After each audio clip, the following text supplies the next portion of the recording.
Hey everyone, today we're taking a look at Spider-Man 2 running on the Onexplayer 3 with Intel's new G3 Extreme.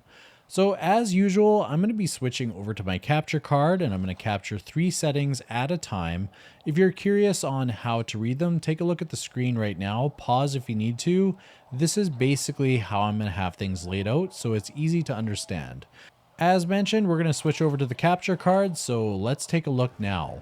Starting off first with our 35 watt tests, I'm going to test XESS off, quality, and performance. If we take a look at with no XESS, we're sitting close to about 60 FPS, a little bit under at times, where when we switch over to quality, we're at close to 90 FPS and over 100 when we're at performance. This is at very low settings. Now, as we move up the settings and go to low settings, you can see that we're well under 60 FPS here with no upscaling. We're at 55, sometimes hovering a little bit lower, a little bit higher, sometimes into the 60s. With quality, we're sitting around 80 FPS. And with performance, we are looking at about 90, sometimes mid 80s. So a pretty decent experience. We're going to keep increasing the settings, and at medium settings, we're at about 45 FPS with no upscaling. With XESS to quality, we are above 60, sometimes in the 70s. And with XESS performance, we're hovering in the mid 70s to the mid 80s, sometimes high 80s. So a decent showing here.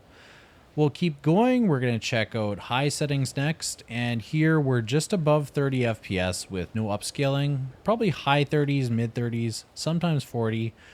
With XESS quality, we are under 60 FPS at times, but most of the time hovering above. And with XESS performance, we're somewhere in the mid 70s, sometimes down to 60, and even up to 80s. So it's kind of all over the place depending on the scene. Now that we go to very high settings with no upscaling, we are dropping below 30 FPS. With XESS to quality, we're sitting, in the 50s, sometimes 40s, sometimes high 50s. And then with XESS performance, we're largely above 60 FPS, but we do dip below. So a little bit taxing for this device to pull that off. Now we're going to try out different TDPs. We're going to try 25 watt, 20, and 15. Settings are down below. We're trying very low settings with XESS to quality. And you can see with the results here that 25 watts is obviously performing better. We are losing quite a bit when we go down to 20. And when we go down to 15, we're hovering around the 45 FPS range. Now shifting over to low settings, we are just above 60 FPS at 25 watts.